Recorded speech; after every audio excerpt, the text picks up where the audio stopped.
Progress. We all want to get ahead.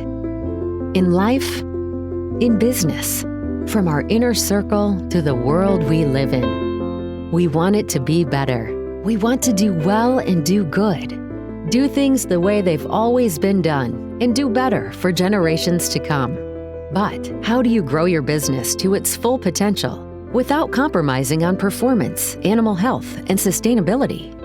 How do you make sure your return on investment is not just a financial goal, but also meets your targets for sustainable growth? Facing the environmental challenges of our time. At DSM, we are committed to finding the answers with you and for you by setting a new market standard, ProAct 360, a unique combination of a faster and more consistent protease technology with a set of end-to-end digital services and custom commercial models to provide tailor-made support. That goes way beyond the functional benefits of our protease, leading to sustainable business contribution. Science and service in sync. A 360-degree perspective like never before. Together, we build a partnership to push the boundaries of our industry and to grow your business full circle. ProAct 360, a complete perspective, perfected for progress. If not us, who? If not now, when? We make it possible.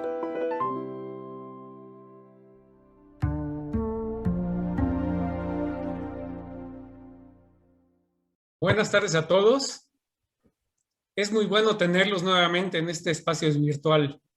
Esperamos que se encuentren muy bien de salud y extremando precauciones ante este nuevo incremento en los contagios del COVID. En nombre de la Asociación Mexicana de Especialistas en Nutrición Animal, les doy una cordial bienvenida a este 11º Seminario de la Industria. La empresa DSM nuevamente hace uso de esta plataforma y el día de hoy estará tocando temas dirigidos al sector avícola. En las anteriores presentaciones se han desarrollado temas de elevado nivel técnico, por lo que estamos seguros que este igualmente lo será. El tema, nutrición proteica para gallinas ponedoras. Estará presentado por el doctor Murtala Umar Faruk, que es especialista de gran experiencia en la nutrición de la gallina y en la calidad del huevo. También contamos con el doctor José Otávio Sorbara, quien desde Suiza dirige globalmente el proyecto de enzimas en DSM y nos ofrecerá una semblanza de lo que esta compañía puede hacer en favor de la industria avícola. Muchas gracias por su ponencia, el doctor Faruk, y muchas gracias por compartir los primeros momentos de su cumpleaños. Muchas felicidades. Y molto obrigado, amigo Otávio. Queremos expresar un profundo agradecimiento a DSM Nutritional Products por su intensa participación y gran entusiasmo ante estos seminarios de la industria. Contaremos con la excelente traducción simultánea llevada a cabo por la doctora Lourdes Rivera, para la cual podrán acceder utilizando la herramienta de interpretación debajo de su pantalla a la derecha. Este seminario será moderado por el ingeniero agrónomo zootecnista Silvestre Chárraga, quien es egresado de la Universidad de Chapingo, con estudios de maestría en nutrición animal en la FES Cuautitlán, Campus Ajuchitlán, y ha estado a cargo del servicio técnico en compañías como Maprosa, Previtep, y siendo actualmente el responsable técnico y de nutrición avícola en DSM México, además de ser miembro activo de la actual mesa directiva de nuestra asociación. Sin más, dejo el control al ingeniero Chárraga. Muchas gracias, Silvestre. Muchas gracias, doctor Guerrero. Todo un gusto poder seguir aquí con toda esta serie de seminarios que hemos tenido a bien seguir para proveer de conocimiento y como empresas dar nuestro granito de arena en la medida de lo posible. En esta ocasión vamos a seguir con estos seminarios. Hoy vamos a tocar temas sobre gallinas ponedoras y en una primera instancia, bueno, dar un poquito de una semblanza de lo que está haciendo DSM en la parte de innovación en algunos de los productos que vamos a revisar y tocar. Para esto, bueno, pues vamos a tener aquí a José Otávio Sorbara y continuaremos con una plática técnica del doctor Murtala. Recordar, antes de iniciar con las pláticas, los temas que ya nos decía el doctor Guerrero. Por favor, mantener cámaras, micrófonos apagados. Cualquier pregunta que tengan en la parte de abajo, ahí está donde pueden poner sus preguntas, hacérnoslas llegar en cualquier momento y al final las haremos llegar o pasarlas aquí a la audiencia. Para nuestra primera plática que tenemos es José Otávio Sorbara. Él tiene un bachiller en ciencia animal por la Universidad Estatal de Paulista en el campus Jabotical en 2000. También hizo una estancia en la Universidad de Georgia en el 99, esto bajo la dirección del doctor Pesti. Tiene también una maestría en ciencia animal por el departamento de la Universidad de São Paulo en campus Piracicaba, esto fue en mayo de 2003, y también el grado de doctor en ciencia animal en marzo del 2008. Él tiene un amplio conocimiento y trabajado mucho dentro de DSM. Él inició en DSM en Brasil como gerente técnico de aves para el sur. Después tomó una posición regional para desarrollo de nuevos negocios, también trabajando para la parte de enzimas a nivel regional como Category Manager para Latinoamérica. En el 2016 estuvo como Global Science Category Manager y donde tuvo que irse a Suiza y posteriormente ha regresado a Brasil y sigue trabajando ahora con la parte de investigación y desarrollo para continuar con toda esta parte de expertise que tiene José Otávio. Y José Otávio, te dejo los micrófonos para que de favor nos platiques un poquito acerca de DSM y lo que se tiene al interior de nuestra compañía. Por favor, José Otávio. Muchas buenas tardes, buenas noches. Muchísimas gracias a la organización, al doctor Guerrero, al doctor Chárraga por la invitación. Me alegro muchísimo en estar en contacto nuevamente con ustedes ahí de México. Desafortunadamente de una forma virtual todavía, pero esperemos que en la proximidad esto mejore y que podamos estar nuevamente juntos presencialmente, que todos sabemos que es al final mucho más agradable también, ¿no? Pero muchísimas gracias nuevamente a la Comisión de Organización.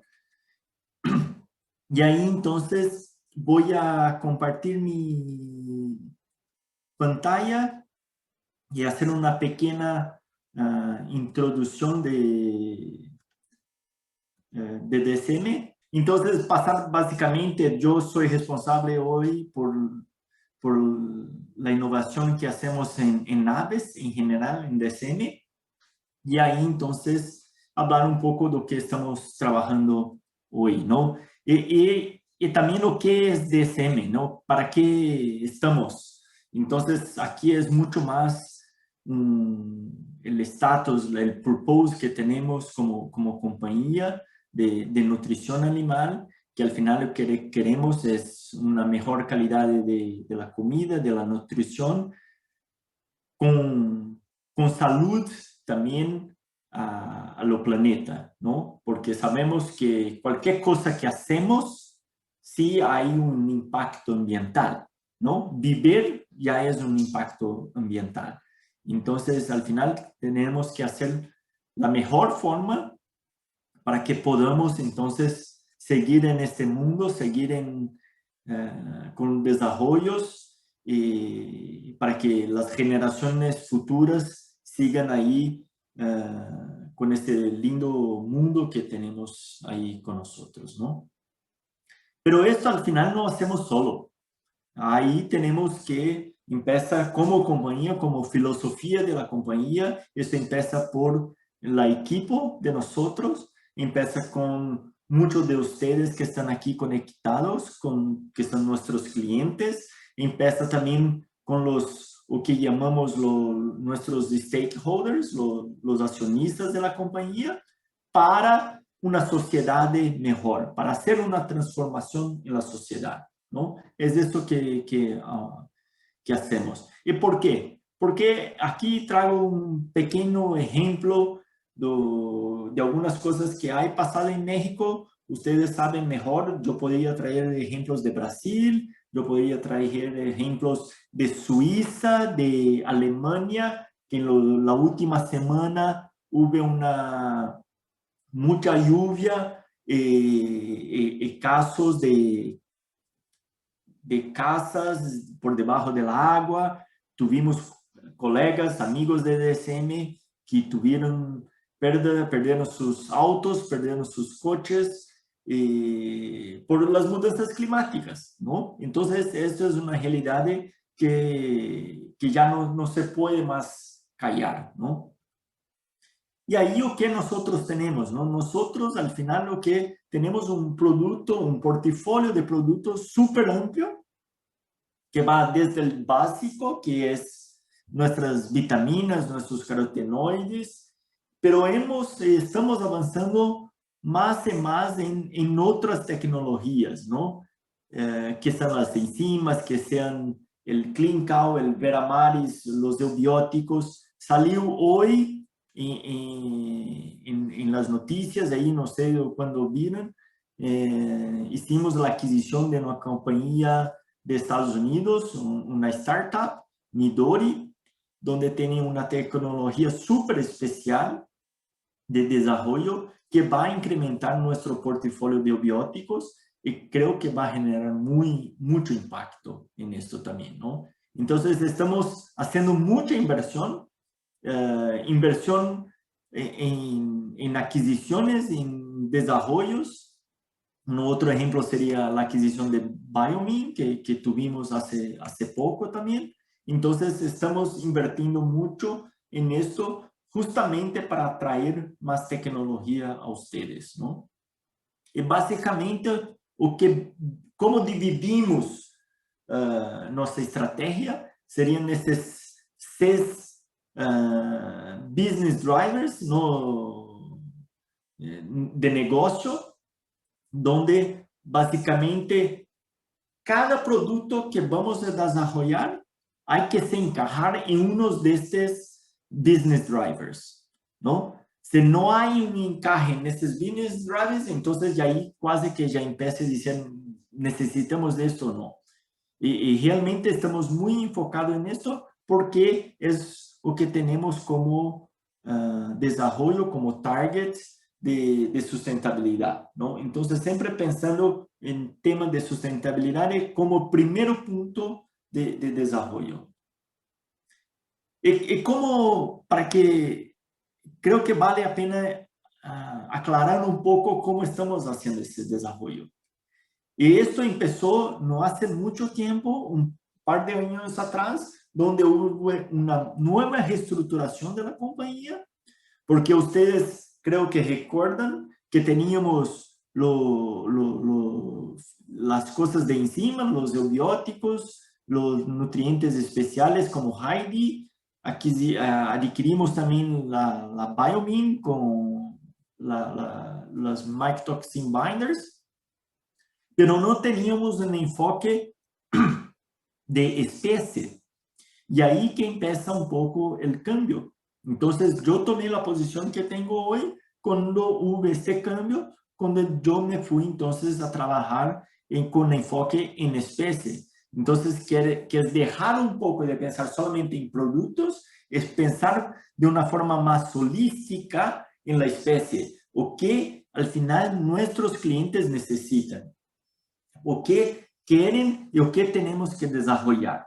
Entonces, ese es el proyecto que estamos en camino y creo que va por buen camino porque cada vez más estamos con enfoque de nuestros clientes, que nuestros clientes producen pollos, producen cerdos y tenemos que desarrollar para ayudar a nuestros clientes a encontrar soluciones para sus problemas, ¿no?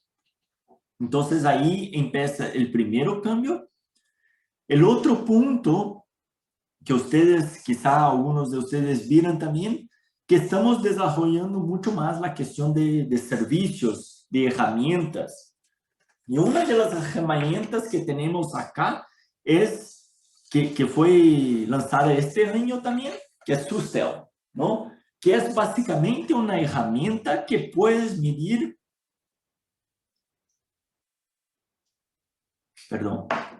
que puede medir el impacto que la producción animal causa en medio ambiente. Porque ustedes quizá recuerdan, nosotros ya hablábamos, ¿no? Cuando ustedes utilizan una enzima, pueden desarrollar o pueden ahorrar plata, por cierto, pero hay un ahorro también que hablamos de CO2 equivalente, ¿no? Que es una medida de sustentabilidad. Pero al final hablábamos de esto, pero es fácil hablar de cuánto tú ahorras, pero más importante es saber de cuál es tu punto de partida, ¿no? ¿Dónde está empezando? Porque hay compañías que están súper bien desarrolladas en este tema de sustentabilidad y otras que no tantos. Entonces, ¿cuántas tecnologías ustedes ya utilizan y dónde está partiendo? Entonces, esta herramienta de Sustel es un proyecto súper grande. Fue desarrollada con una compañía holandesa también, una compañía, no, una consultoría que hace básicamente eso, los Life Cycle Assessment.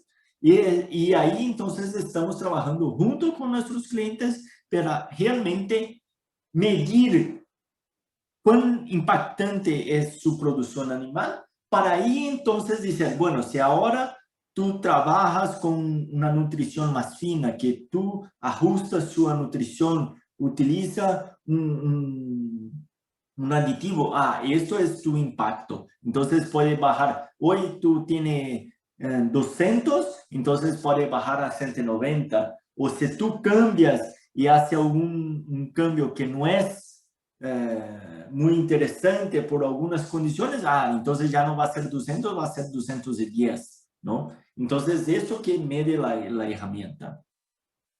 Otra herramienta que estamos desarrollando, que está siendo lanzada este año también en Estados Unidos, solamente en Estados Unidos todavía, es Verax, ¿no? Entonces, que es una herramienta básicamente que puedes medir biomarcadores que predicen el desempeño animal. Entonces, es decir, bueno, antes que el pollito presente un problema, que va a tener coccidiosis, que va a explotar un problema de coccidiosis a los 20 días, es que esto que con 5, 10 días, tú ya puedas medir esto y tomar acciones para no dejar que esto pase, ¿no? Porque así mejoramos el desempeño animal y esto impacta al final el medio ambiente también, ¿no?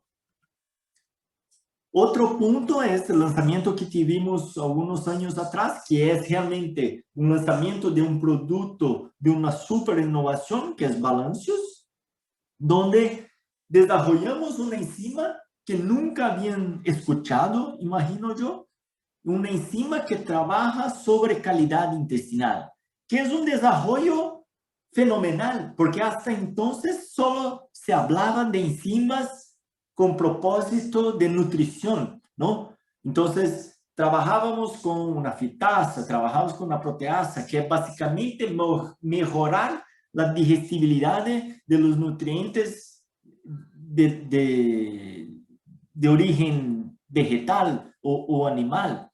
Y ahí con Balancios estamos hablando de una cosa totalmente distinta. Es una enzima que mejora o digiere los peptoglycans, que esto mejora entonces la absorción, y por eso que es Balancios, no llamamos de una enzima para nutrición, es sí una enzima que mejora calidad intestinal y está en nuestro portafolio de biótico ¿correcto? Y después, este año, al final, tuvimos el lanzamiento que hablo aquí. Nosotros tenemos, ustedes, imagino, todos conocen, ProAct. ProAct estaba en el mercado hacía 12 años, ahora, 12, 13 años. Tenemos el liderazgo en el mercado de proteasa, desarrollamos este mercado, pero aún así tomamos la coraje de decir, bueno, creo que tenemos un producto mucho mejor ahora, ¿no? Que viene ProAct 360. Entonces, que es una nueva proteasa que nunca ninguna otra empresa había desarrollado una segunda generación de proteasa. Nosotros que desarrollamos, que somos líderes del mercado en proteasa, sí tomamos la coraje de realmente decir, sí logramos desarrollar una proteasa aún mejor que la proteasa líder del mercado, ¿no? Entonces, y ahí es un ejemplo de un trabajo que hicimos en la Universidad de Illinois con el profesor Sparson, ¿no? Realmente un gran logro. Y ahí, con esto que termino acá y espero que esto dé un poco más de visión a ustedes de lo que es DSM, o que queremos al futuro. Como dice, la noticia de la adquisición de Medidores salió hoy. Vamos a tener nuevos productos, nuevos desarrollos y realmente estamos muy enfocados en traer la mejor innovación a ustedes. Muchísimas gracias nuevamente, Silver. Muchísimas gracias, doctor Guerrero, por la invitación. Una vez más, gracias. No sé si vamos a tener preguntas ahora o dejamos todo al final, Silver. Muchas gracias, José Octavio. Las preguntas, por favor, háganoslas llegar y al terminar las pasaremos a la audiencia, de favor, ¿no? José Octavio, muchas gracias por la presentación, la introducción para esta charla.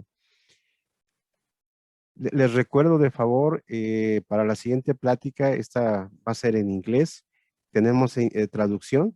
Ahí abajo hay una partecita donde está la interpretación, donde pueden escoger la traducción tal cual. La siguiente plática va a ser a cargo del doctor Murtala. Él tiene un PhD en la Universidad de Francis Rabelais, esto es en Francia, y ha trabajado por más de 20 años, tiene una experiencia en la parte de producción animal y está especializado en lo que es nutrición de ponedoras y calidad de huevo. Él ha trabajado en diferentes áreas de producción animal, incluyendo desde la parte del trópico, en alguna otra parte de la región del mundo, con lo cual pues ha adquirido una gran experiencia. También tiene un profundo conocimiento, entendimiento de la parte de la biología de aves, aplicación de enzimas, carotenoides y datos analíticos para la parte de sostenibilidad en la parte de nutrición avícola.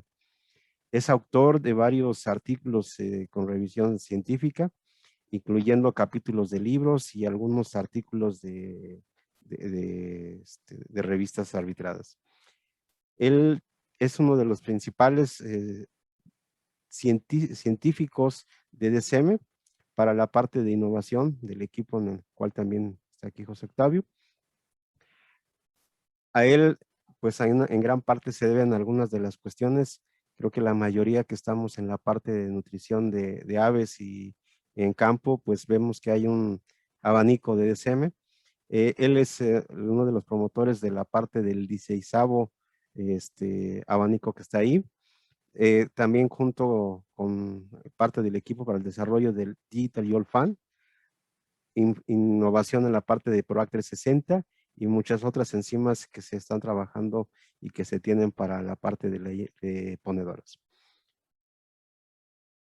Murtala, podríamos decir que es un nutricionista, es el principal científico en la parte de Europa, en nutrición animal de DSM, nutrición y salud animal, en la parte del equipo de innovación, esto es en DSM en Francia, en Village-Neuf, donde él trabaja con muchas cosas que que están haciendo en el día a día. Doctor Murtala, lo dejo con la audiencia. Y otra cosa más, agradecerle por partida doble porque yo sé que ahorita ya para allá estamos pasando la medianoche en Francia. Gracias por el esfuerzo de estar aquí con nosotros y además de que pues es su cumpleaños. Entonces, muchas felicidades, doctor, y agradecidos porque esté aquí con nosotros compartiendo.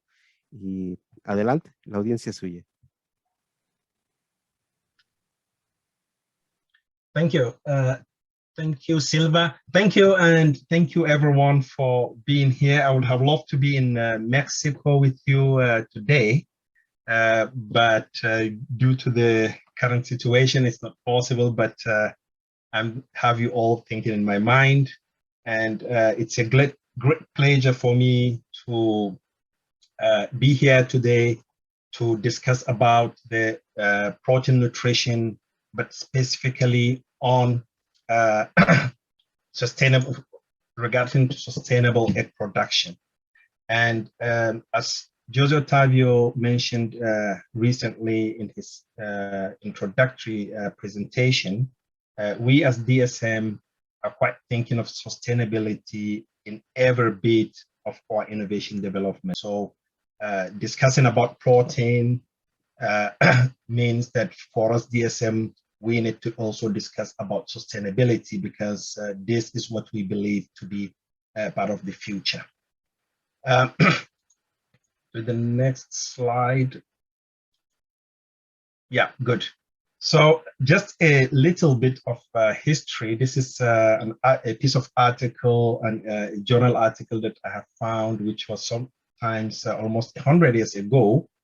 And when you look at that, there is a very clear message, which was even at the middle of this article, saying that you should please save the 30 eggs that you will get from February to May. So we can imagine this is 4 months, and the layer is expected to have at least only 30 eggs. And I think that a majority of the people in the call today will have quite laugh on that, because I mean 30 eggs is more or less a month today in terms of production for layer. But it has also been a very good business in terms of societal development, because it has been in the US sometimes considered even to be a patriotic act to keep laying hens. So it's just a bit of history, but just also to mention that laying hen egg production has always been within the societal development of humanity. So we are all proud to be part of egg production. And moving forward into that, what we see basically is that the environmental footprint of egg has been reduced by 70% in the last 50 years. I will explain to you where all that comes from. But at the same time, we have the egg production, which has increased also by 5 times. So the bearing on the environment per egg is significantly reduced, but the amount of production, the number of hens that we have, the amount of eggs that we are producing globally has doubled 5 times. So looking at an example here from the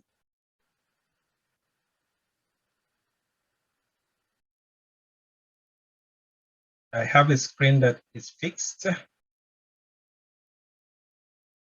Oh, sorry. So looking at an example here from the Canadian University of British Columbia, for instance, which was a study that has been supported by the Egg Farmers of Canada, where they have looked into the impact of egg production starting from 1961 to almost 2011. We can see that the environmental footprint was reduced by around 50%, as we have mentioned, but the production has went up by about 50%.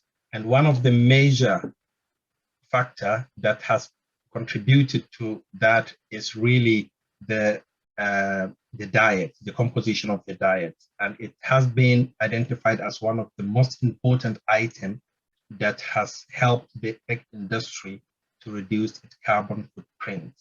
In this case, there was not much discussion about the broken eggs, which we know also could have an impact in terms of the wastage. So in terms of packaging, nutrition, and package of the eggs, it has not been included in the study. But looking at the main factor that has been included in the study, which is really the diet, we see that we have about 69% less use of water, about 41% less use of energy, and also around 81% less use of land use. And all this is related into the input on the farm, which is basically having more a part coming from the modification of the diet. So in terms of estimating and understanding the nutrients in the diet, as well as matching that to the animal requirements in order to produce the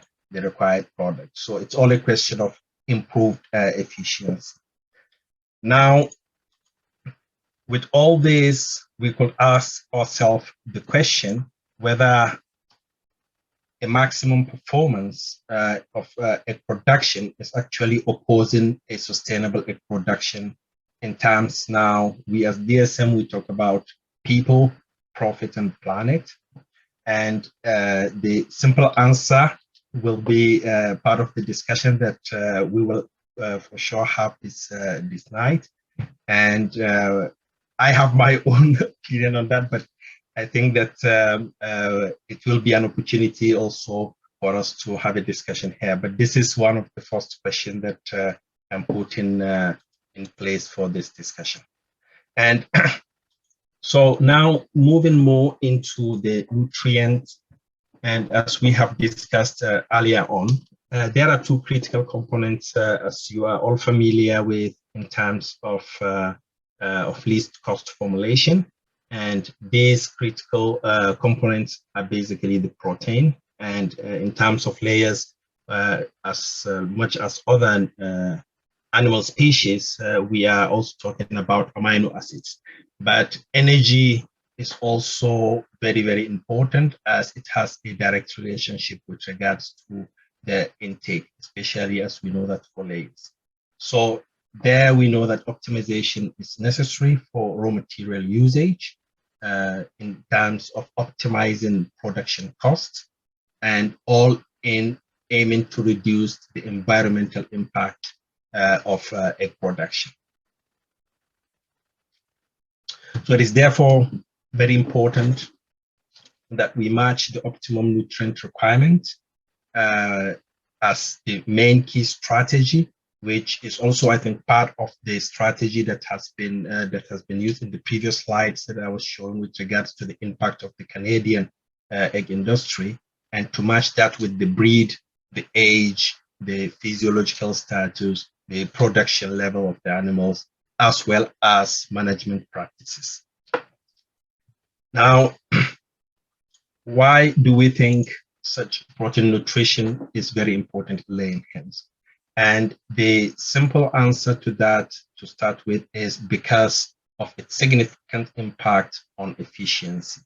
And as you can see here, this is coming from a very recent study that we have conducted, and I will come back more into detail about this study when we are going to talk about the future of the industry. You can see that in that study we had 3 different groups of animals: those that were fed with diets containing around 12, 16, or 20% of protein. And this is the feed conversion ratio, as you can see here. And you can see a clear, significant improvement of feed conversion ratio, moving from 12% to 20%. It happened to be a kind of an asymptotic relationship with regards to the 16 and 20, as we do not have any significant difference between the two. But what we also have observed there to explain this improvement in feed conversion ratio is actually the weight of the eggs. So here what we see is moving from 12% to 20%, we see almost a 3-gram reduction in terms of egg weight. So egg mass is the main parameter that is being influenced by protein, and also the key amino acids, as we know in egg production, that's the methionine, cysteine, lysine, isoleucine, tryptophan, valine, as well as threonine.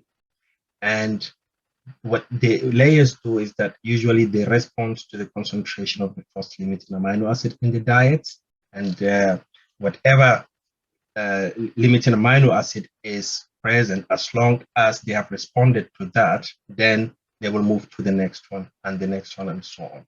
So with the low level of good protein, as we can see here, then we see that the animals are in a way not being able to respond to all the requirements in terms of egg mass production as they should have to meet their own genetic potential. So this is quite very important, and this is why we are talking about protein. And another area which I would like to talk about is with regards to the quality of the feed ingredients. This is almost 15-year data that we have been collecting from our laboratory, where we have been measuring all the proximate analysis of feed ingredients that came into our lab for analysis, for trials. So they always go into analysis. And what you see here on the far left-hand side here is the soybean meal batches that we've received right from 2005 up to today, almost up to May 2021. And here we have the wheat batches. And on the right-hand side here, we have the maize batches. And you can see quite high variability in terms of the crude protein levels. So here I'm showing the crude protein level. The green line here indicating the average for each of the ingredient class. So with around 47%, and I think this is what is the average in Mexico. So on average, we have around 47% for the soybean meal, but you can see that we can have as low as 45, and we can have also as high as even a little bit above 49, although these ones are within out of the range. And similar situation that we see with the wheat as well as with the corn. So this, as we have observed, is very much amplified, is very much reinforced by the sourcing location, although we do have one supplier year in, year out in our facilities, but his own point of sourcing of the ingredient is quite different. I mean, it's quite variable and it can change between year to year. And this is what we can see here reflecting. And I'm quite sure that this is also the situation that majority of us here dealing with feed ingredients in the feed mills will also face. Looking at this, we see that this is quite almost 2005, 2021, so it's almost 10, 20 years. But I can assume that some of us here within the call might come across this type of situation in a day, where you receive quite a lot of batches of ingredients, tons of ingredients producing diets and coming across all these ingredients.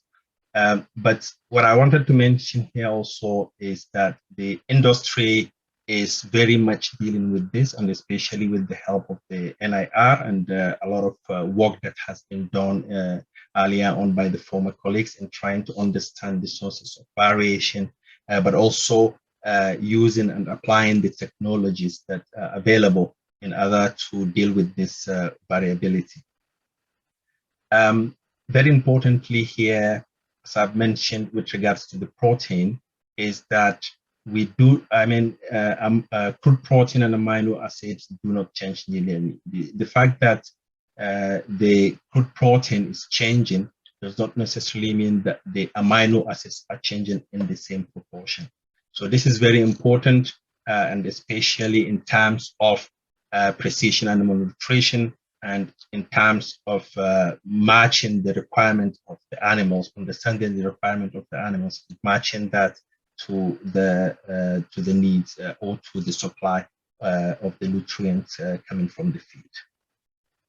Energy, I haven't shown it here, but as we all know, it's one of the most difficult to get correct. I will talk slightly about energy before the end of the talk, but we know that very much in, especially with layers, is that it has a direct influence on the feed intake, and this amount of feed intake influence bearing could also have an influence on the amino acid intake, which could also then have a direct consequences to the egg production.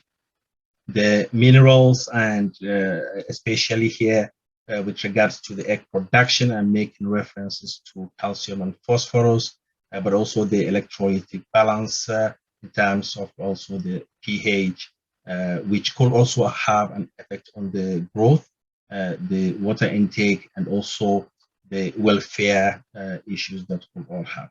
So to summarize all this, accurate assessment of the nutrient density in the feed ingredients that we are using is the key. And the good message here also is that we as an industry have a very good way of dealing with that, as well as the way of using the available technologies to deal with the variability that we are facing with the feed ingredients. Now, when we look about when we talk about the demand and supply of amino acids, looking back into the literature, what we can observe is that there is a better agreement on requirement estimation, and this is more or less quite straightforward. And the reason is that for layers being a highly stable physiological system, we can be able to estimate the variability, the requirement for maintenance as well as for production. So trying to get what the optimum level to get the maximum performance is quite for sure. So for the maintenance, for instance, majority of the published literature is using the body weight, the feather coverage, the thermoregulation, so in terms of the environmental temperature in the room, as well as the basal metabolism to estimate the requirement, the nutrient requirement for maintenance. In terms of production, this is mainly the egg mass as well as the egg weight. And to illustrate that, as you can see, this is a study coming from one of our old studies somewhere in 2010, where we are looking at different ways of feeding layer hens. And we had a diet which is we consider to be a complete diet, so a complete compounded diet, and one is a fractionated diet, or what others could call a choice feeding, and where the animals are fed different type of nutrients positioned in different type of containers, and they could then choose and compose their diets. And one of the objective there was to see how much the animal could be able to balance its own diet. And in red here, what you see is those animals that are receiving the diet in a fractionated manner, and those in blue are the animals that are receiving the diet as a complete diet. And on the left-hand side here, this is the weight of the animals over the different periods. So starting already from week 16 up to week 47. And what you can see is that the blue line, which is the animals that are receiving the complete diet, had already a higher body weight compared to those that are receiving diet in a fractionated way. But you could still also see that the fractionated are also having an increase in the body weight, although not as much as important as we have it here with the complete diet, but they are also gaining weight, which means also that the animals, based on the supply of that nutrient, are also adapting their maintenance requirement in order to satisfy their production requirements. Because when you look at the egg mass here, so going from week 19 up to week 46, when we ended up the trial, you see that there is no significant difference between the animals that are receiving the complete diet and those that are not receiving the complete diet, so that are receiving the diet in a fractionated way. So this is very important because in our old, long literature from layers, we are all familiar with the fact that the main priority in layers is actually the egg. So they could actually compose the diet in such a way that they could balance their maintenance requirements in order to satisfy their production requirements. Now, moving down into what the literature said, we, as I have mentioned, we have a very good agreement with regards to how we estimate the requirement. Now, if we move into the balance of the requirement and the supply, one of the ways that has been widely accepted within the industry is the use of the ideal digestible amino acid in laying hens. And this means basically that all amino acids are being indexed or are being in relationship with the first limit, in which is expected to be the lysine. And when you look at the recommendations here, what I'm trying to, what this table shows us is actually the different published papers. The minimum recommendation for each of these amino acids are here, and the maximum that was published is here. And if you look at the differences, you will see that we have almost about 30% for the arginine, and threonine about 14%, which is also similar to valine, which we expect to be the fourth limiting amino acids. So why all this variation or differences in the recommendation? Is there really a consensus there? Well, it depends on how we look at it. Some people will say, yeah, it's a consensus because at least we have a range. But in terms of the precise, or in terms of precision animal nutrition, where we could be able to estimate, to understand the requirement of the animal and being able to supply what that animal is required to optimize performance, then the question of consensus here could actually be questioned. Many reasons could explain these differences that are existing between the different publications, mainly the protocols, the method of analysis, and majority of the studies, as you know, are studying one single amino acid and then using derivative equations for the others. And they are being used in different, in different conditions, so with different breeds. We have different ages, we have different care for different physiological conditions, and also the relationship to other metabolizable nutrients, example, the energy level, and also the environmental conditions, the health status of the animals. So majority, quite a lot of reasons could explain why there is no such consensus. And as you all are aware of, with regards to ideal digestible amino acids, we in the field of layers are a little bit below what has been published, what has been really known for the broiler side. So we still have some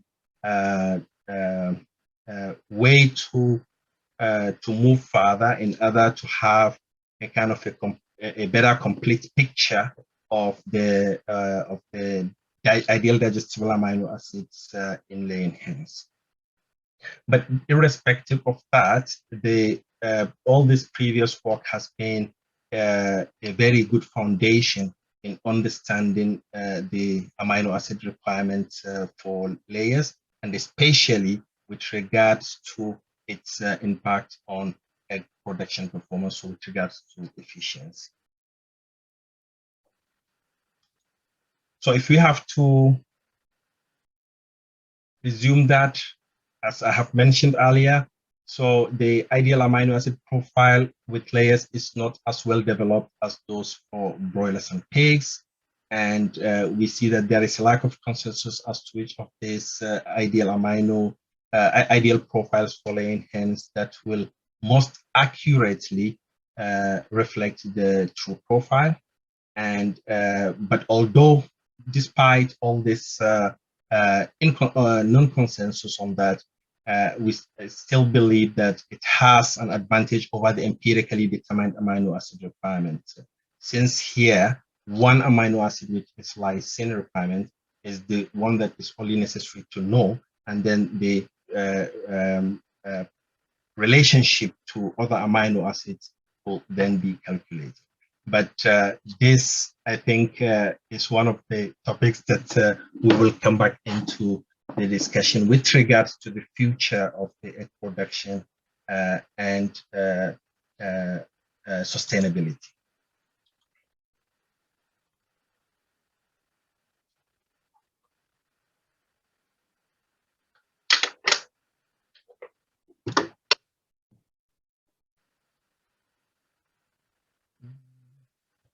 Okay, sorry. So talking about the essential or the ideal amino acid, I think we also, for the moving forward for the sustainability of egg production, we also need to think about the non-essential amino acids. And as we know, generally we all have an assumption that the layer diet contains adequate non-essential amino acids. Therefore, it's not cost effective. But looking into the trend, the future, where we are moving in low crude protein diets now, so the importance of the non-essential amino acids is also now becoming very interesting, and especially when we look at the fact that there will be less nitrogen, for example, for the which is available for the synthesis. Like here, given an example of glycine, which we all know that is a precursor for serine, and vice versa. So having low nitrogen will then have an impact on some of these non-essential amino acids. And in terms of the supplementation of non-bound, so basically here I'm referring to the synthetic amino acid, which could be a solution actually to mitigate the reduced performance when we are having a reduced crude protein. And very importantly is the importance of other amino acids, which are playing a crucial role. And example here is the an example here is the glutamate, which, as we know, is the dominant amino acid in egg, and it has a positive effect, as we know, has been published quite an extensive literature on that, on its positive effect on calcium availability, for example. And we have seen in quite a number of studies that glutamate, although it has no direct effect on the performance itself, when we look in terms of the shell weight, for instance, or the thickness and breaking strength, when glutamate is added, its addition has been reported to increase the amount of calcium in the egg shell. And this is putting forward the theory that there was a metabolic increase in calcium excretion by the uterus, as well as the fixation of this mineral, so which is calcium, in the eggshell, without a significant bearing on the skeleton. And the reason why I'm talking about this is that this could have a direct interest in terms of the extended laying cycle, as we all know that is now a reality in egg production industry.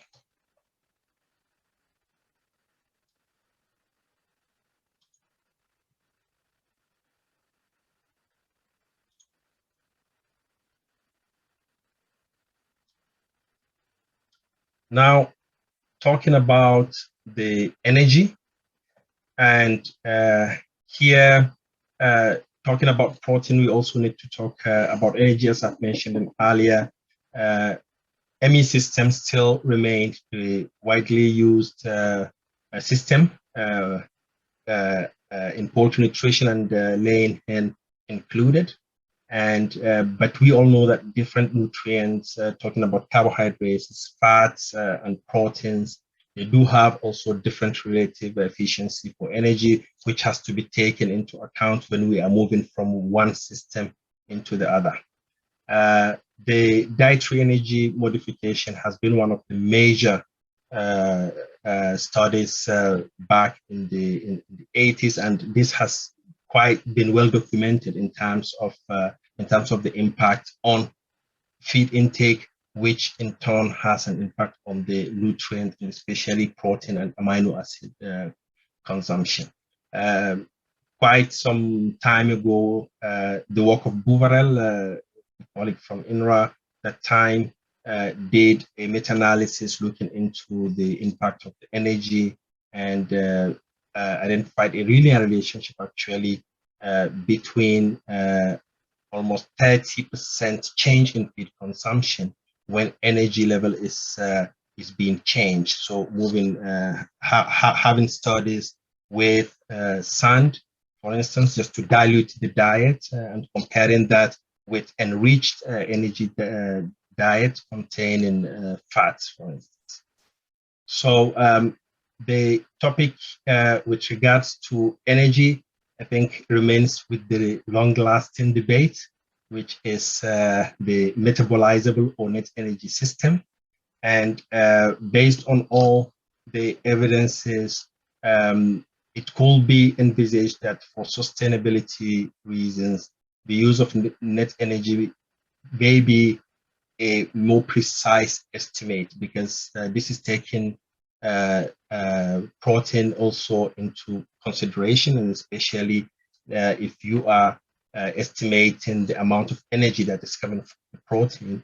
And when you are using low protein diet, then this helps in terms of reducing the environmental impact of your diet.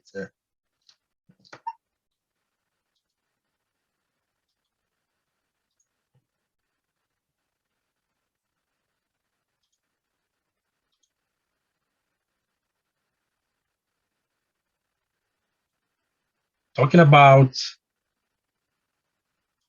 enzymes in terms of its impact on the sustainability of egg production, there is no doubt that there is a great adoption of feed technology, feed additives. So in general, enzymes, irrespective of the category of the enzyme, there has been a well adoption with the industry, and it has been a technology that is being used to reduce the layers industry footprint for efficiency, in terms of increasing the efficiency, so the utilization of the feed ingredients, but also in terms of reducing waste. So like, for instance, from the egg breakage, but also on reducing reliance into some certain feed ingredients. And example here is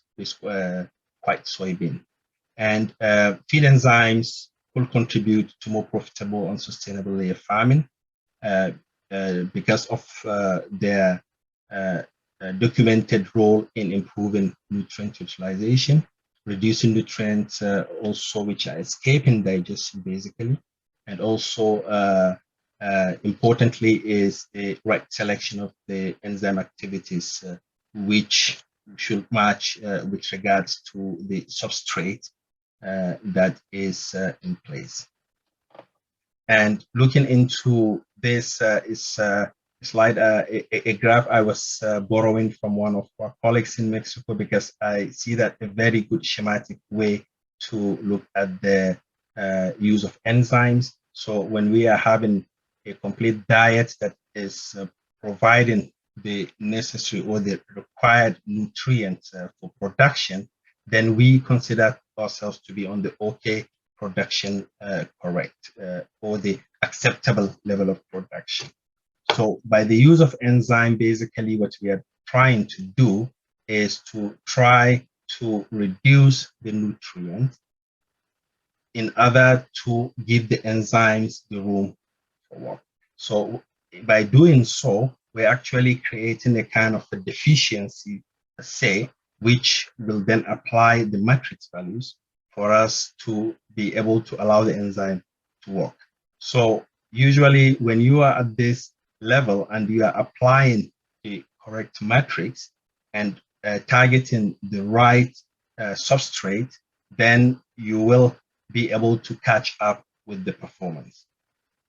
But when the estimator for the matrix values as well as for the nutrient composition, as we have talked or as we have mentioned earlier on the beginning of the discussion, is limited in terms of estimation, then the deficiency that we are creating with the use, could hardly be completed with the use of enzymes, or could not be made up by the use of the enzyme, and this then reduces the performance, and that could also have an impact, or could have some questions also in the mind in terms of the benefit of the enzyme, or in terms of the efficacy of the enzyme. For layers, quite a lot of data is existing with regards to the use of phytase, which compared to carbohydrates, and quite little data is available with regards to the use of protease. But in all, the available data in layers with regards to the use of enzymes is not comparable to what we know is available in the broiler side. Now,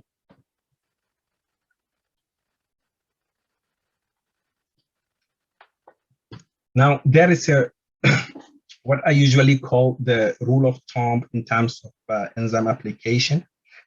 This is an example of this of meta-analysis work that has been conducted sometimes by our colleagues Aaron and France, where they collected about 25 independently conducted experiments, which is representing around 804 data points.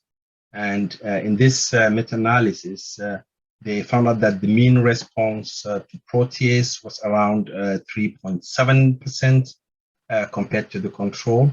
And this has quite a wide range with regards to the individual amino acids, as it's moving from about 5.6 to for amino acids such as threonine down to around 2.7 for glutamate. But importantly, as they have reported back, is that for the most economically critical amino acids, so for instance, the lysine, cysteine, methionine, and threonine, the mean response was around 4.5%. But interestingly, the effect of the protease was independent of geography or animal species and the diet composition, but mainly related to the inherent digestibility of the diet or of the controlled diet. And this is what they try to show here, looking at the controlled digestibility in each of these studies, and plotting that against the change in digestibility with the exogenous protease. So here we are, all the studies we are using Ronozyme ProAct. And when you look at the digestibility, which clearly here we see that the higher the digestibility of the control diet increases, then the lower the response of the enzyme is. And they have estimated that in the control diet with less than 70% protease, less than 70% digestibility, then the protease addition is almost increasing the digestibility of nitrogen and amino acids in around 90% of the cases. And when the digestibility of the control diet increases, then the response of the enzyme tends to reduce with around 10% mean reduction, as we can see here. So the rule of thumb here, or the take-home message here, is that knowing the inherent digestibility of the diet that we are using is quite important in terms of estimating the response of the enzyme that we are expecting. So the more room that we have for improvement, the more improvement that we will get. Looking down also into the different, looking down into the different feed ingredients, we can see that these are different ingredients with regards to the different amino acids. We will see that there is quite variability with regards to the different ingredients. These are cereals, and then we have some meat and bone meals. We have animal byproducts. So we see that with the feed cereals, we have quite lower response of the product compared to the animal byproduct here in this case, and which is one of the reasons is because of the nature of the protein between the cereals and the animal byproduct. Similar here with regards to the individual amino acids, looking at that from the mean. So we could see that we have also a different profile of amino acid as being impacted by the proteases, or as being improved in terms of digestibility by the protease. So what this means also is that the estimation, understanding of the variability of the ingredients that we are using in terms of feed manufacturing is very important in terms of capturing the response of the enzyme itself. Another study that has been conducted from Professor Avila here, which I think illustrates very well the concept for the use of enzymes, where they are using animals, these are laying hens from 32 to around 43 weeks of age, with a control having a basal diet with phytase, as we should expect that from the industry today. Then with the addition of carbohydrates, protease individually, and then the combination of the two. And what we can see here, basically with regards to the performance themselves, we do not see much response of the enzyme. But importantly, when we look at the cost, there we will see that the combination of the two, this is a sorghum-based diet. The combination of the two provided a cost per kilo of egg much interesting compared to the control or the use of phytase alone. So the combination of the carbohydrates and the proteases in this sorghum-based diet. So what is the future holding with all this information? In the previous talk, Jose Otávio mentioned about the Verax, so I would like to take some few minutes here to show you a bit how we're trying to combine all this information, all this diverse information into one and being able to predict the future. And knowing more and knowing that sooner. So Verax basically is trying to use biomarkers, so harnessing blood biomarkers as a diagnostic tool for us, and we are generating science-based data, trying to being able to predict the performance, but also in terms of the health issues that could impact the flock.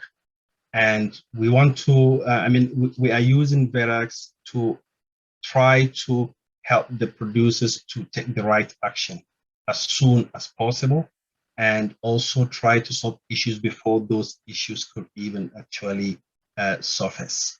And the way this is working, basically, is that we are collecting blood samples from the birds, and this will be done actually on site, and the blood is analyzed using different technologies. We have some technologies like the vet scanner istats that could be used actually to measure a series of different blood biomarkers.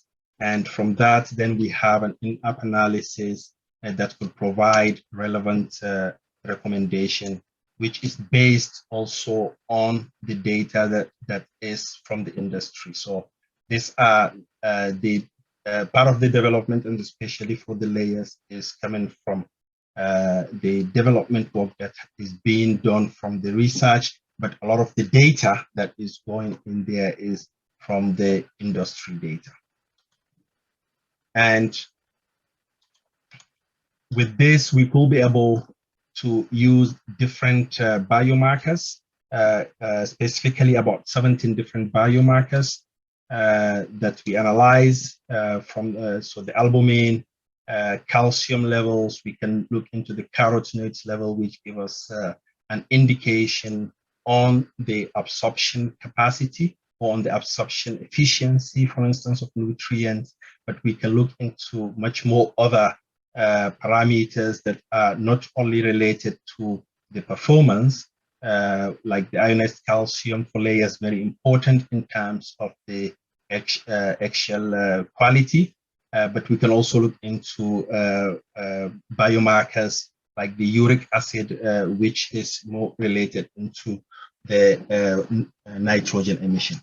And all this is directed towards being able to improve the growth and performance of the animals. So in terms of the growth and absorption, but could be able also to give indication on the skeletal health, the electrolyte balance, the muscle and liver health, which is very important, and especially for the part that is, the long laying cycle, and also oxidative stress and inflammation, which is also very important, and especially for the tropical regions.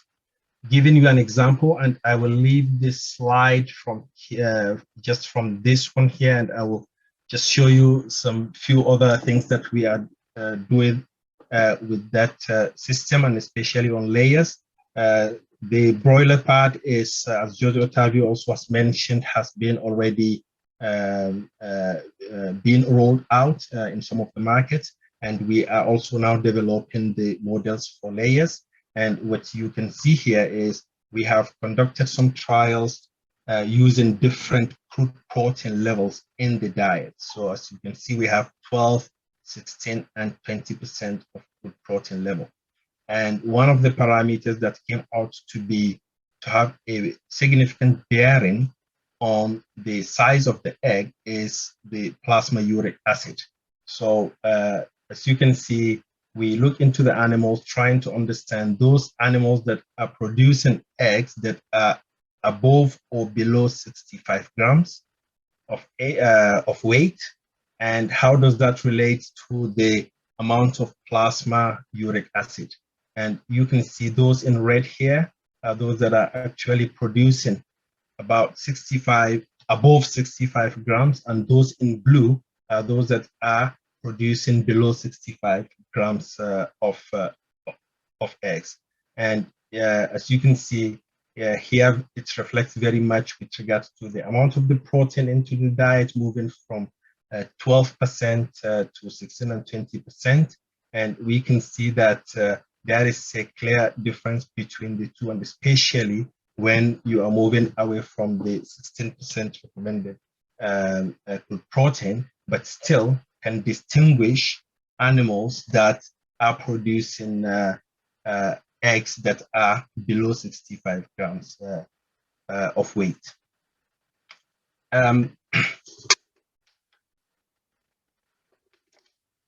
In the last minute, I would like to take you very quickly, trying to Anna, can you put your and tell me if you can see?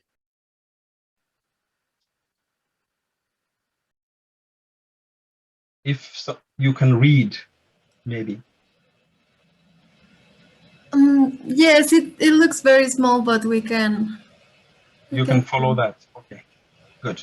So still, this is a layer model that we are still working on to, but which feels very interesting to show, and also to illustrate the point that I've been trying to mention right from the start of this, that we need to have a kind of a holistic way of looking at nutrient requirements and nutrient supply for layers. Here we are able, with few blood biomarkers, being able to distinguish the different animals. So when you are looking at plasma uric acid here, and you can actually be able to understand how is it relating to the AST, to glucose, to sodium, to chloride, or even to glucose, and how is this affecting the performance?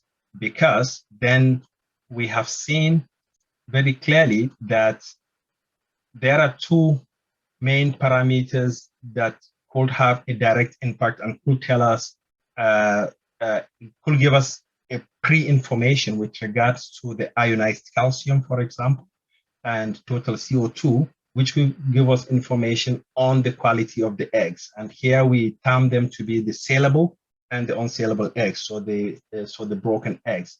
And what we could observe is that based on the amount of the ionized calcium, we could be able to predict the majority of the eggs. Like here, if we have an ionized calcium of being 1.4 and the total CO2 of around 30 nanomole, then we have almost 93% chances that the egg will be saleable. So in terms of the quality of the eggshell, this is a very powerful tool, and this is where we are moving into, because it also means that we are that it can objectively and in a very directed manner being able to identify the relationship between the different nutrients, but also between the different blood biomarkers, nutrients and minerals, and all how that impact the main key parameters of egg production, which is the feed conversion ratio being related to the amount of the eggs, but also to the number of the eggs or the saleable eggs and the size of the eggs. So the future ahead, and I will try to stop here, not being too monologue. Bright future ahead for the industry.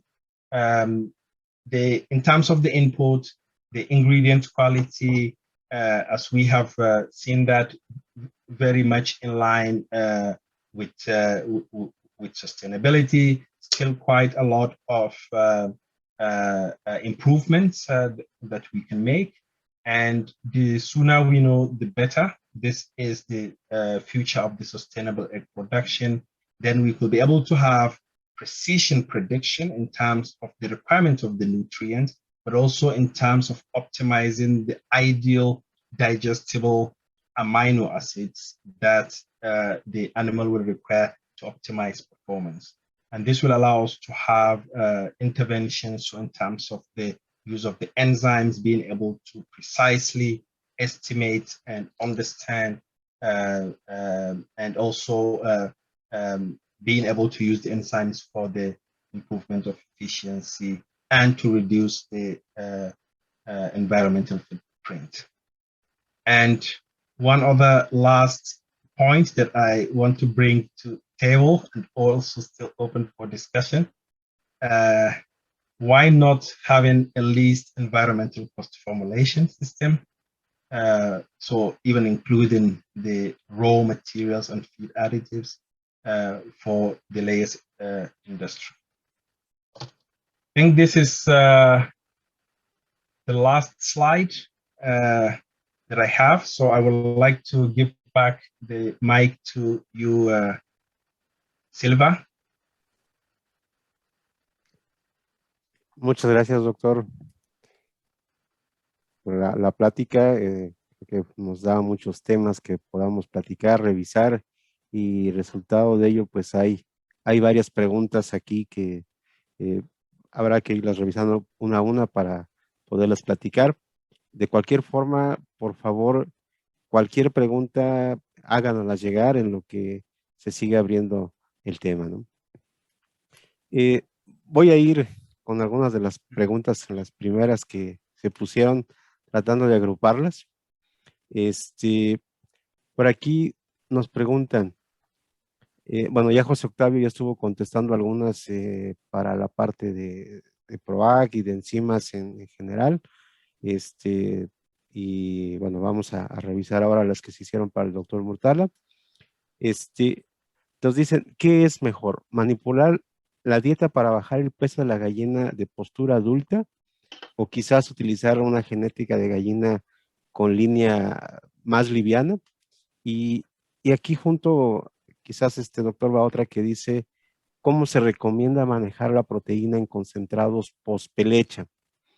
Que va muy ligada a esta parte, para que se prolongue el periodo de falta de postura y evitar que se dispare el peso de huevo. No sé qué nos puede comentar, doctor.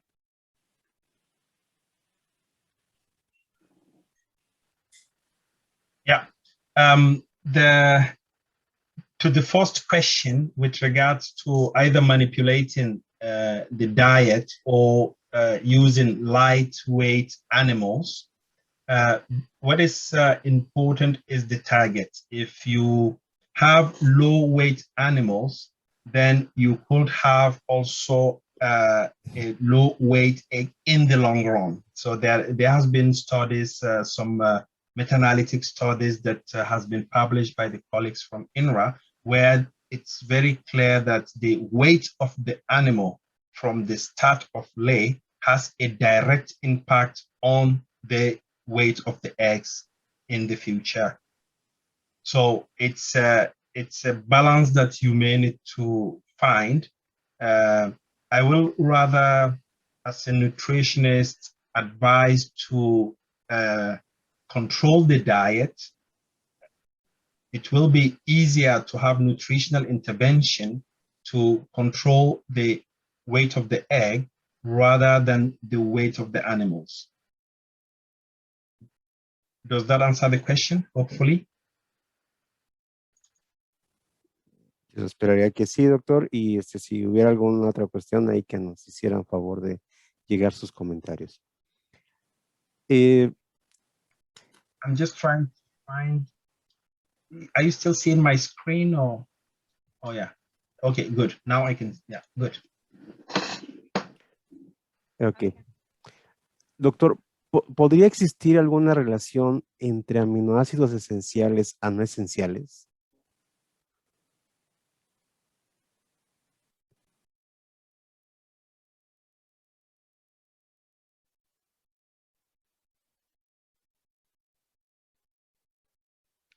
Adelante, Lulu. Yes, I can hear you now. Doctor Murtala, No, you no, hearing? it's a little bit patchy, sorry. ¿Podría existir alguna relación entre aminoácidos esenciales a no esenciales? Yes, there is, depending on the situation of the diet that you find yourself. When you are using low nitrogen or low protein diet, then the relationship between the two becomes more important. Okay. Yeah. But under an ideal crude protein diet, then no, the relationship is very weak. Yeah. At least this is what has been published from one of the studies of Bouverel, and they try to look at the relationship between some of the key amino acids and so the essential amino acids and the non-essential amino acids. This is a collection of data coming from different studies. So maybe studies that are looking into one amino acids, not all the amino acids in the same study. And the model at that time was showing clearly that yes, we had some impact of the especially in the low protein diet.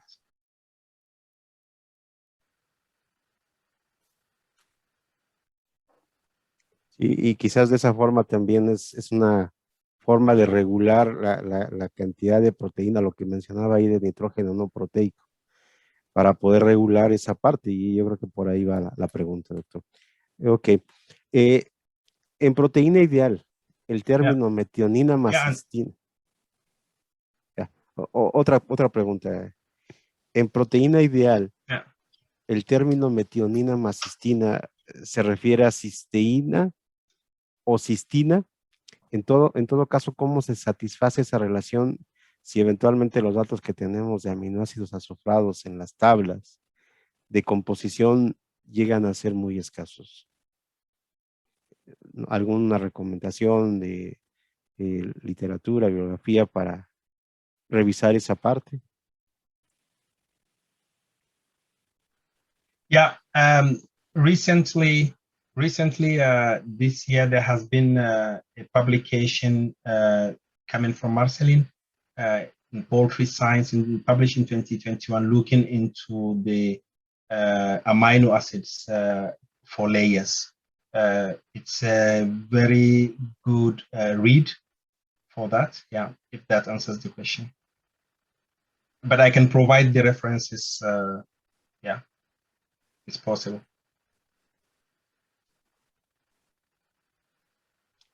Ok.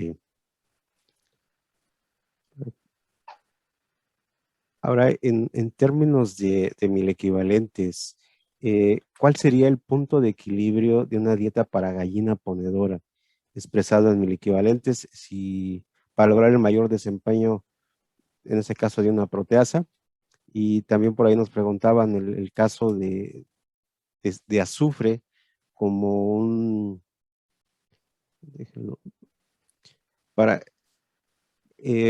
conocer el nivel de azufre inorgánico orgánico, qué tanto importante es, si también nos puede influir sobre ese equilibrio ácido-base. Entonces ¿cómo podemos modificar esa parte y hay un efecto sobre la proteasa? Lulu, I heard about MEQ, but I haven't heard about the rest of your question. Because it's really patchy. I'm sorry for that. It's really patchy. No, sí, Lulu. ¿Cuál es el punto de equilibrio de una dieta para gallina ponedora? Expresado en términos de mil equivalentes, para lograr el mayor desempeño de una proteasa, que ya veíamos que podía ser ácida o alcalina, ¿no? Ah,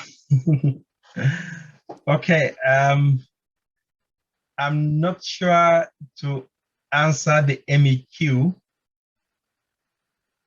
I'm not sure to answer the MEQ, but if the question is relating to the acidic or basic characteristics of the protease, is that the question, if I understood it? Yes? Sí. Yeah. Okay. From the previous work that we have conducted, it's not easy. There is no criteria in terms of the acidity or the basics pH that you could use to give the maximum response of a protease. Recently, we have launched the PROACT 360, and I'm sure you have been all familiar with the characteristics of these new enzymes. And in the process of developing this new enzyme, we have looked at more than 70 different proteases for screening. And one of the only parameter that we could actually not correlate between all these proteases is their pH properties. Is not the main parameter that distinguishes the performance of the proteins. Ok. Hay varias Does that preguntas answer the todavía. question?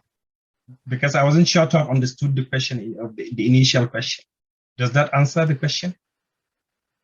Sí, sí, la otra parte de la pregunta que yo las traté de combinar era si es importante conocer el nivel Okay. de azufre inorgánico para considerarse en la fórmula de equilibrio ácido-base, ¿no?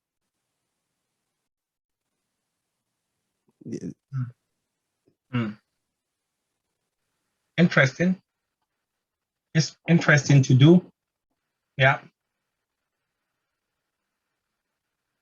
Ok. You said, is that interesting to do?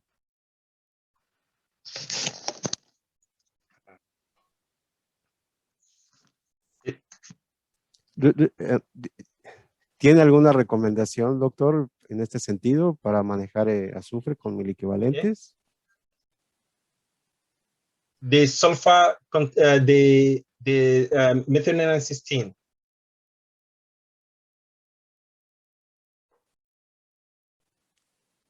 Sí, en general, para el equilibrio Maybe can I ácido-base. just for the acid-basic balance. Yes. Okay, yeah. When you look at the pH in layers, what is known is that the higher you go with the acidity, then you will get into the issue of acidosis.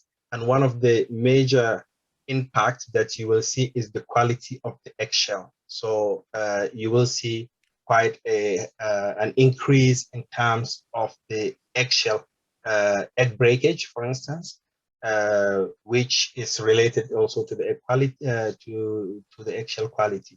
But there are a few publications, I will not give a number on that, but there are a few publications that suggest some numbers in terms of milligram or MEQ of the balance acid base balance that you will need in order to maintain good eggshell quality. I know of 3. Not sure if there are more existing on that, but I know of 3.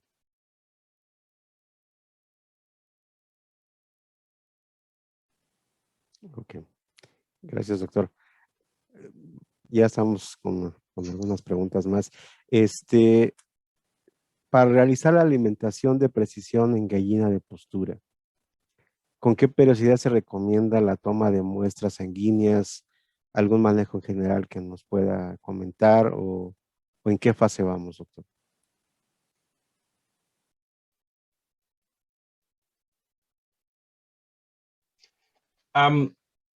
what we have seen is that you can see a change in blood parameters by feeding the animals for about 8 weeks. So this is the minimum duration that today I could recommend. In terms of the number of samples, it depends on the size of the flock. So when I talk about the size of the flock is how much animals do you have? If you have hundreds of animals, then there you might need to take about 5 to 10%. When you are on an experimental setup with a highly controlled environment, then you will need only about 8 to 10 animals that you will collect.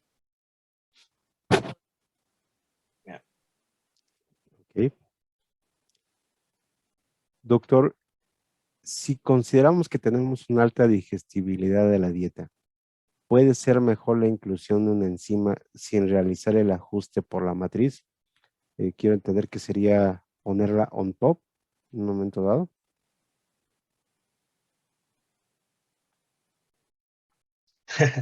Yeah, this is an enzyme strategy question. I think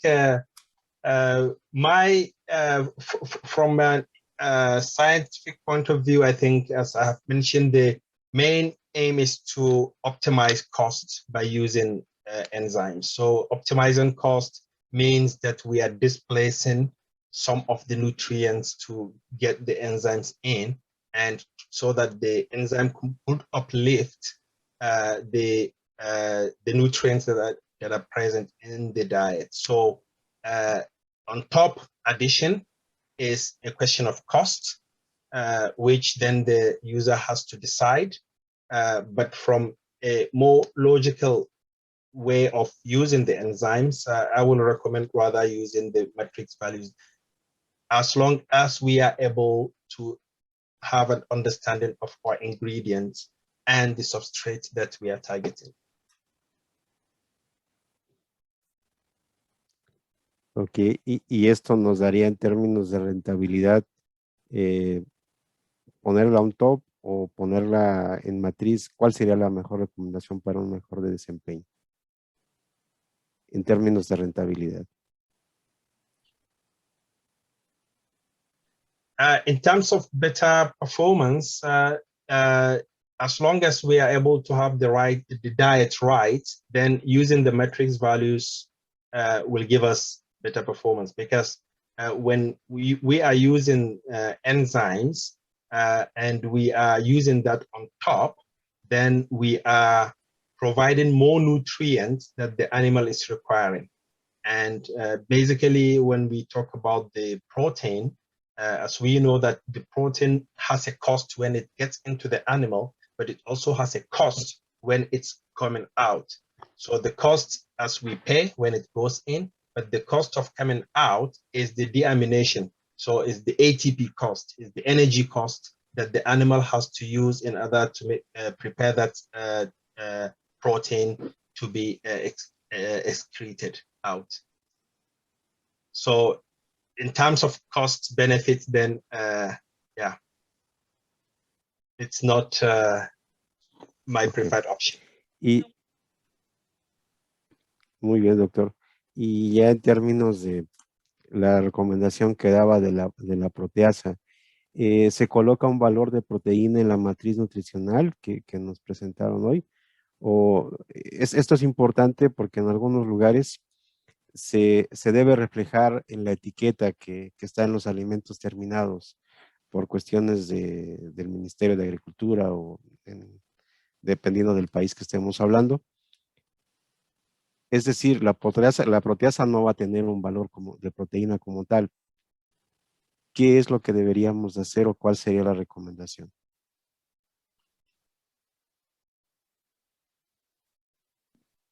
The protease is not having a value, a protein value per se, because being a protein is an enzyme, and what it does is that it helps or it aids in protein digestion. So helping or reducing the need for the animal to secrete indigenous enzymes. So using it, I mean, you can give the uplift of amino acids that you can get from the use of the protease, but it's not directly a protein per se. I mean, it's not a dietary protein per se.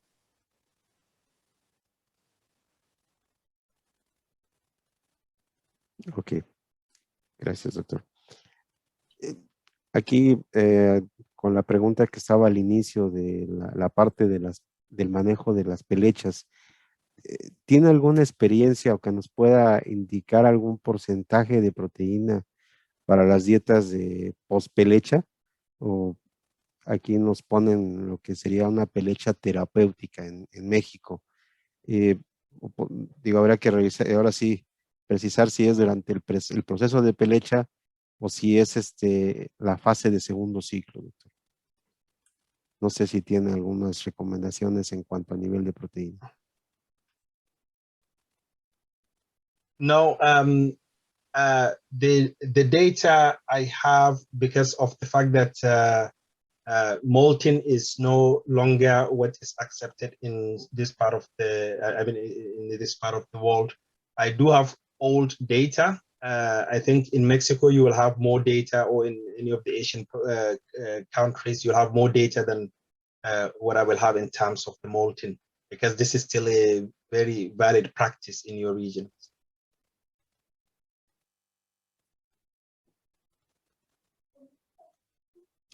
Ok, doctor. Yo con esto quisiera finalizar nuestra sesión de hoy.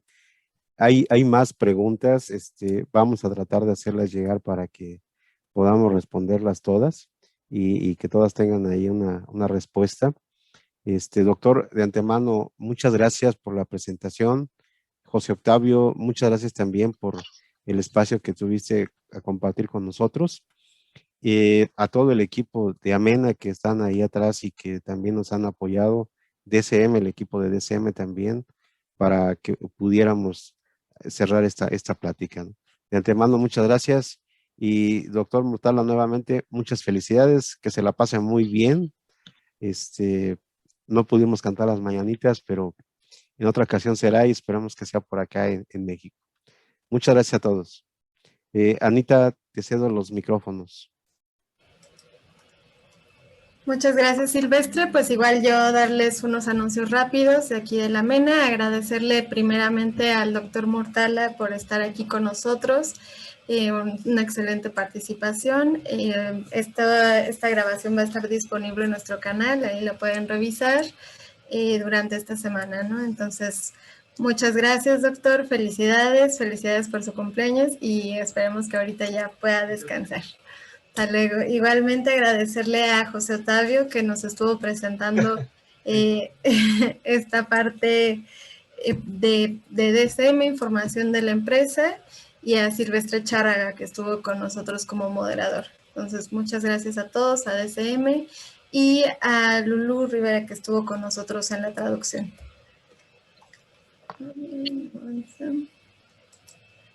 Thank you, everyone. Bien. Pues les dejé ahí en el chat una serie de enlaces. El primero de ellos es una encuesta para este seminario. Si lo pudieran contestar, pues ahí se los agradeceremos.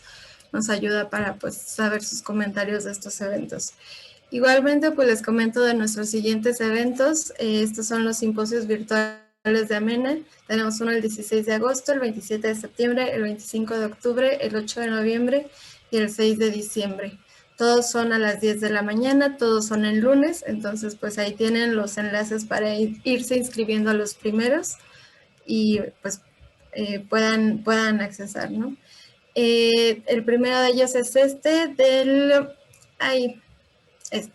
del lunes 16 de agosto, obesidad en perros, causas biológicas y estrategias para enfrentarla.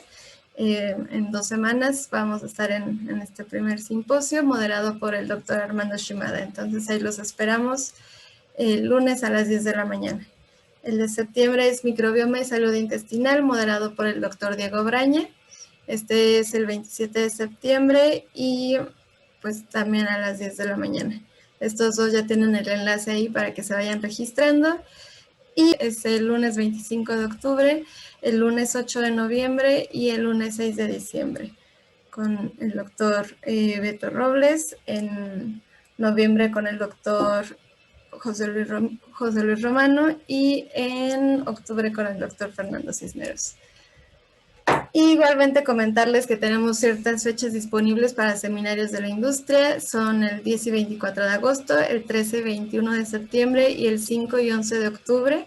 Estas fechas están disponibles para eventos como este que acabamos de tener de DSM. Entonces, si quieren más información o apartar una de estas fechas, les pido se pongan en contacto conmigo al correo administración@mena.mx. Y pues ya como les mencionaba en un inicio, todas las grabaciones de estos eventos están en nuestro canal de la MENA. Buscan Amena AC en el buscador de YouTube, o ahí tienen el enlace también en el chat, y pues pueden ver todos los eventos anteriores que hemos tenido. Entonces, pues muchas gracias a todos, gracias por acompañarnos, gracias por estar aquí, doctor Murtala, Silvestre, José Otávio, Francisco Guerrero, que estuvo en la introducción. Que tengan un excelente día y estén muy bien.